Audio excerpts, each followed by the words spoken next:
Hello दोस्तों, कैसे हैं आप सब। तो दोस्तों, हमारे चैनल में राजेंद्र बलोची जी की जो पुस्तक है उत्तराखंड समग्र अध्ययन की, उसकी एक सीरीज चलाई जा रही है, जिसका आज ये हमारी जो है 5वीं सीरीज है। तो दोस्तों, आज की जो हमारी सीरीज है मुख्यतः इसमें जनजातियों के बारे में बताया गया है, क्योंकि उत्तराखंड के एग्जाम में जनजातियों के बारे में काफ़ी सारे क्वेश्चन बनते हैं, तो और बनते हैं और बनते आए हैं और बनेंगे भी आगे को, इसलिए आज की जो हमारी सीरीज है मुख्यतः जनजातियों के ऊपर है। तो दोस्तों, उत्तराखंड में जो परीक्षाओं का पैटर्न है काफ़ी चेंज हो चुका है, तो उसी के अनुसार ये सीरीज बनाई गई है। और कंप्लीट आपको जो बुक है, इससे जितने भी क्वेश्चन बनते हैं एग्जाम में, वो सारे के सारे आपको इस सीरीज के माध्यम से कंप्लीट करवाए जाएंगे। तो दोस्तों, बने रहिए मेरे साथ। चलिए हम लोग शुरू करते हैं। तो हमारा पहला क्वेश्चन है, जेठरा किस जनजाति की उपजाति है। भोटिया जनजाति काफ़ी सारी उपजातियां हैं, जिनके बारे में भी इस वीडियो में या आगे वाली वीडियो जो आएंगी उनके बारे में आपको बताता रहूँगा। तो फिलहाल जो इंपॉर्टेंट चीज़ें हैं आपको मैं वो बताऊँगा। तो जेठरा किस जनजाति की उपजाति है, यह है भोटिया। भोटिया जनजाति की उपजाति है क्या, जेठरा। ठीक हो गया। अगला क्वेश्चन देख लेते हैं दूसरा। बिस्सू मेले में कौन सा नृत्य किया जाता है। तो बिस्सू मेले में कौन सा नृत्य किया जाएगा, जंगबाजी नृत्य। काफ़ी इंपॉर्टेंट क्वेश्चन है दोस्तों, याद रखिएगा। बिस्सू मेले में कौन सा नृत्य किया जाता है, जंगबाजी नृत्य। बिस्सू मेला काफ़ी बार एग्जाम में आ भी चुका है कि बिस्सू, और इस मेले के बारे में यह भी अब आ सकता है कि यह नृत्य मतलब इस मेले में कौन सा नृत्य किया जाता है। ठीक हो गया। अगला क्वेश्चन देख लेते हैं।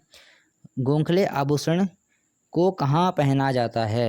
तो यह पहना जाएगा गले में, और यह भोटिया लोगों का भी यह एक आभूषण है, मतलब भोटिया लोग इसको पहनते हैं। अगला क्वेश्चन है दोस्तों, सिधवा तथा विधवा देवता की पूजा भोटिया किस रूप में करते हैं। सिधवा तथा विधवा इनके देवता हैं। अभी क्वेश्चन ऐसे ही बन सकता है दोस्तों कि सिधवा तथा विधवा देवता किसके हैं, ये हैं भोटियों के। और भोटिया ये किस रूप में इनको पूजते हैं, पशु रक्षक के रूप में। चलिए आगे बढ़ते हैं। अगला क्वेश्चन है दोस्तों, भोटिया साईं देवता की पूजा किस रूप में करते हैं। तो भोटिया साईं देवता की पूजा करेंगे, जो उनके पशु होते हैं जब वो खो जाते हैं तो उनको ढूंढने के लिए साईं देवता की वह पूजा करते हैं।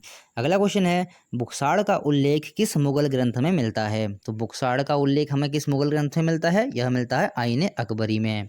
दोस्तों, काफ़ी इंपॉर्टेंट क्वेश्चन है ये, आगे वाले जो आगे एग्जाम आएंगे उनके लिए काफ़ी इंपॉर्टेंट क्वेश्चन है दोस्तों ये, तो आपको ये सब याद रखने हैं।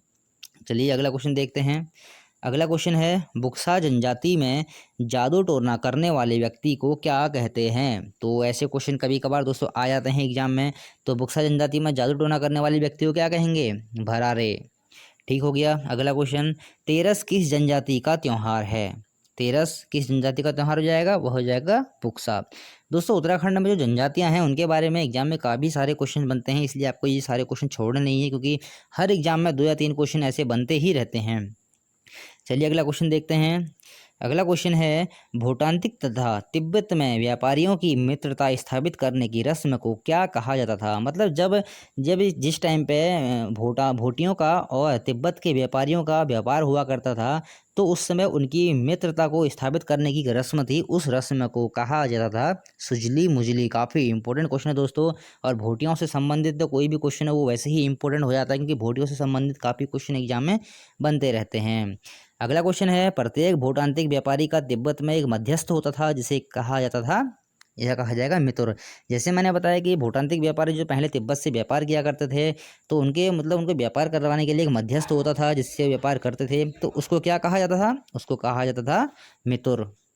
चलिए आगे बढ़ते हैं। अगला क्वेश्चन है हमारा, जौनसारी किस परिवार की जनजाति है। जौनसारी किस परिवार की जनजाति है, यह है इंडो आर्यन। याद रखेंगे दोस्तों, जौनसारी इंडो आर्यन परिवार की जनजाति है। ठीक हो गया। अगला क्वेश्चन देखते हैं, पवासी और बोठा किस जनजाति के कुल देवता हैं।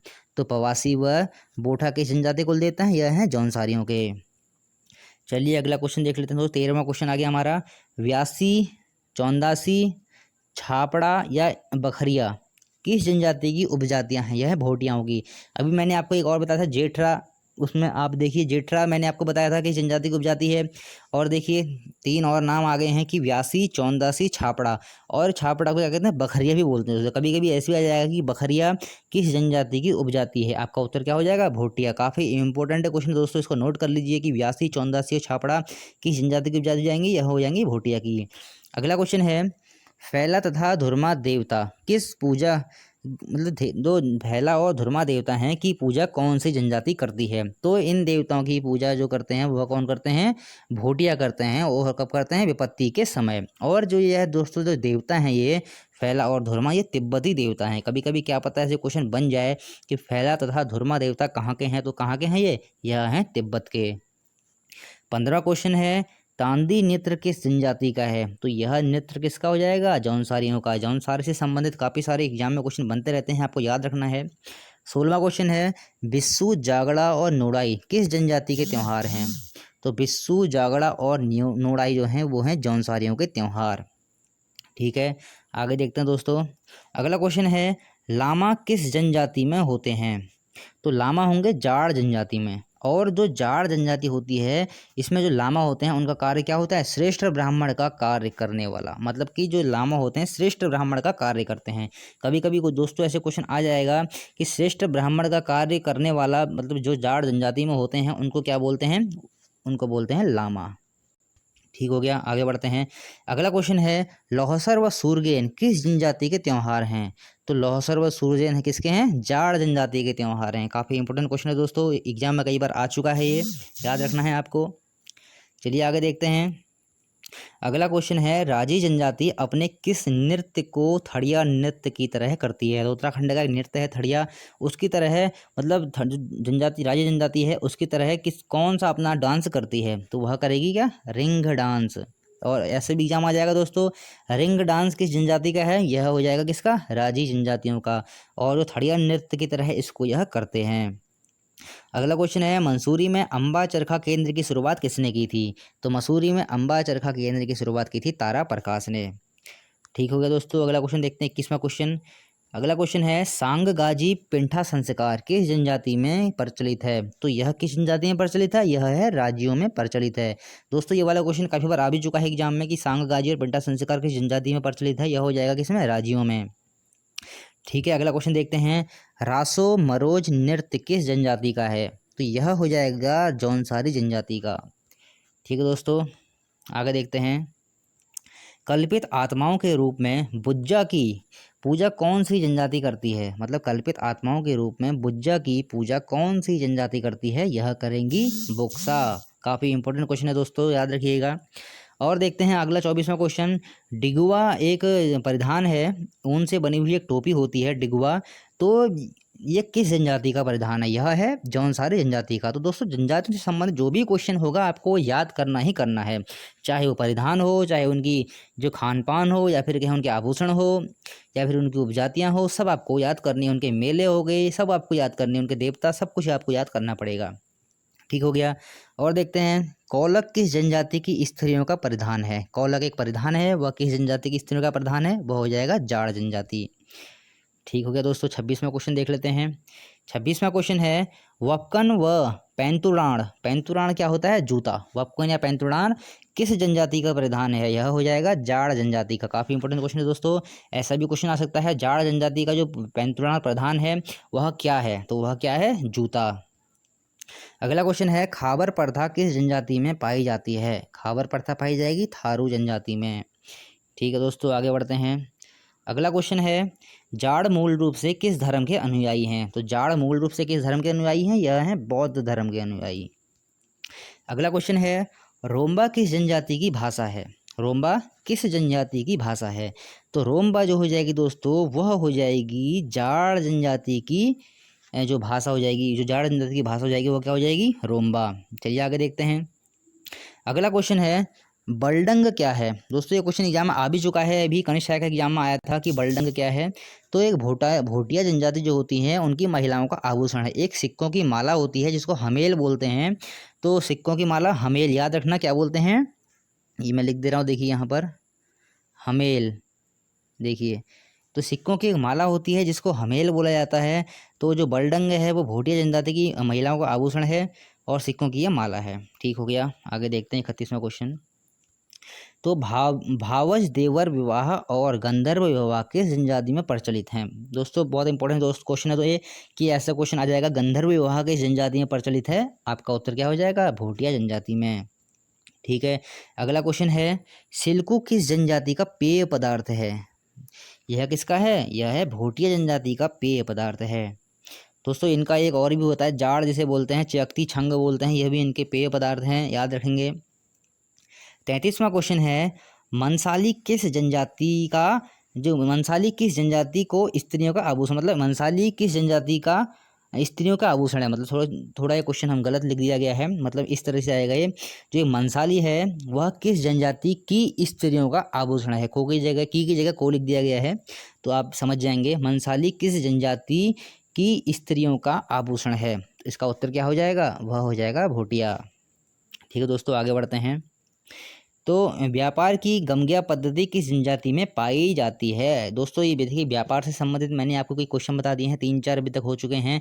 जो तिब्बत से भोटियाओं का व्यापार हुआ करता था, तो उसमें से ये क्वेश्चन और आ गया है, जो उनका जो भोटिया लोग जो तिब्बत से व्यापार किया करते थे, उस व्यापार की पद्धति को क्या कहते थे? तो गमग्या पद्धति कहते थे। याद रखेंगे दोस्तों कि गमग्या पद्धति क्या थी? व्यापार की पद्धति थी। किस में पाई जाएगी? यह पाई जाएगी भोटिया में। काफ़ी इंपॉर्टेंट क्वेश्चन है दोस्तों, याद रखिएगा। अगला क्वेश्चन है, गांव के झगड़ों के निपटने के लिए खत खुमरी नामक व्यवस्था किस जनजाति में पाई जाती है। यह पाई जाएगी जौनसारी जनजाति में। काफ़ी इंपॉर्टेंट क्वेश्चन है दोस्तों, याद रखेंगे। चलिए आगे बढ़ते हैं। अगला क्वेश्चन है हमारा, जौनसारी किस जनजाति को जौनसारी किस त्योहार को अठोई के रूप में मनाते हैं। तो यह मनाते हैं किसे? जन्माष्टमी को। किस रूप में मनाएंगे? अठोई के रूप में। चलिए अगला क्वेश्चन देखते हैं। अगला क्वेश्चन है, जौनसारी लोग होते हैं वह दशहरे को किस रूप में मनाते हैं। तो जौनसारी दशहरे को पाँचों के रूप में मनाते हैं, मतलब इनकी रस्म है पाँचों, उनके रूप में यह लोग दशहरे को मनाते हैं। अगला क्वेश्चन है, छुरमुल सैम किस जनजाति के देवता हैं। यह किसके हैं? राजी जनजाति के देवता। दोस्तों ये क्वेश्चन काफ़ी इंपॉर्टेंट हैं, एग्जाम में कोई सा भी क्वेश्चन इनमें से आ सकता है, आपको छोड़ना नहीं है। तो छुरमुल और सैम किस जनजाति के देवता हैं? यह हो जाएंगे राजी जनजाति के देवता। अगला क्वेश्चन है, परतजा, तनवार, राजवंशी, यदुवंशी और जनजाति की किस जनजाति की उपजातियां हैं। छोड़ दोस्तों यहाँ पर आ जाएगा की, किस जनजाति की उपजातियां हैं। परतजा, तनवार, राजवंशी और जदुवंशी या फिर यदुवंशी बोलते हैं, इनको कुछ ही बोल सकते हैं, अलग अलग किताबों अलग अलग नाम लिखे हुए हैं दोस्तों, तो आप समझ जाएंगे। परतजा, तनवार, राजवंशी, यदुवंशी या जदुवंशी किस जनजाति की उपजातियां हैं। यह किसकी हो जाएंगी? यह हो जाएंगी बुक्सा जनजाति की। ठीक है, आगे देखते हैं हम लोग। अगला क्वेश्चन है हमारा, जनजाति क्षेत्र में कितनी पट्टियां हैं। तो दोस्तों आजकल काफ़ी एग्जाम में क्वेश्चन है डीप पूछने लग गया है, तो आपको याद रखना है जौनसार क्षेत्र में कितने पट्टियां हैं? 39 पट्टियां। ठीक हो गया। अगला क्वेश्चन देखते हैं, गैजू या खगचसी किसे कहते हैं? ऊनी पजामे को किस जनजाति के पुरुषों का परिधान है। यह हो जाएगा किसका? भोटियाओं का। तो आपको याद रखना दोस्तों, कभी कभी ऐसे पूछा जाएगा कि जो खगचसी भोटिया जनजाति का परिधान है यह क्या है, तो आपको याद रखना है ऊनी पजामा। और देखिए ऐसी ये क्वेश्चन और है, बांखे क्या है? तो यह है भोटिया पुरुषों का ऊनी जूता। क्या है? बांखे। आपको भोटियाओं से संबंधित जितनी भी जनजातियां हैं उत्तराखंड से इंपॉर्टेंट, आपको उनसे सारे क्वेश्चन याद रखने हैं दोस्तों। चलिए अगला क्वेश्चन देखते हैं। अगला क्वेश्चन है, बुक्सा जनजाति को कितने मुख्य उपजातियों में विभक्त किया गया है। तो दोस्तों यदुवंशी, पवार, परतजा, राजवंशी और तनवार। तो आपको याद रखना है ये कितने हो गई? 5। यदुवंशी है, इसको यदुवंशी अलग किसी किताब में यदुवंशी भी लिखा हुआ है, किसी में यदुवंशी भी है, तो आपको दोनों नाम याद रखने हैं, जैसा भी एग्जाम में आएगा आपको वहाँ पर सही करके आना है। तो यदुवंशी, पवार, परतजा, राजवंशी और तनवार। ठीक हो गया। 44 क्वेश्चन देख लेते हैं दोस्तों। 44 क्वेश्चन है, बोक्सा स्वयं को मानते हैं, मतलब बोक्सा स्वयं को क्या मानते हैं? यह मानते हैं क्या? पवार राजपूत। ठीक है दोस्तों, अगला क्वेश्चन देख लेते हैं। तो और जो लास्ट क्वेश्चन आज का हमारा 45 क्वेश्चन, खुमरी नामक समिति किस जनजाति में पाई जाती है। खुमरी नामक समिति किस जनजाति में पाई जाएगी? यह पाई जाएगी जौनसारी जनजाति में। तो दोस्तों आज के 45 क्वेश्चन हमने कंप्लीट कर लिए हैं और काफ़ी इंपॉर्टेंट क्वेश्चन है दोस्तों। आगे आने वाले एग्जाम के लिए कनिष्ठ सहायक हो, वीडियो बीपीडीओ हो, कोई सा भी एग्जाम आने वाला हो, उसके लिए ये सारे क्वेश्चन इंपॉर्टेंट हैं, क्योंकि राजेंद्र बलोच जी की जो पुस्तक है वहाँ से भी काफ़ी क्वेश्चन एग्जाम में बन रहे हैं। तो दोस्तों बने रहिए मेरे साथ, ऐसी ही एक सीरीज और लाई जाएगी आपके लिए। काफ़ी सारी सीरीज इस किताब से जितने भी क्वेश्चन होंगे उन सीरीज के माध्यम से उनको कंप्लीट कराया जाएगा। तो दोस्तों चैनल को लाइक कीजिए, सब्सक्राइब कीजिए, कमेंट कीजिए और बेल आइकन को प्रेस कीजिए। धन्यवाद दोस्तों।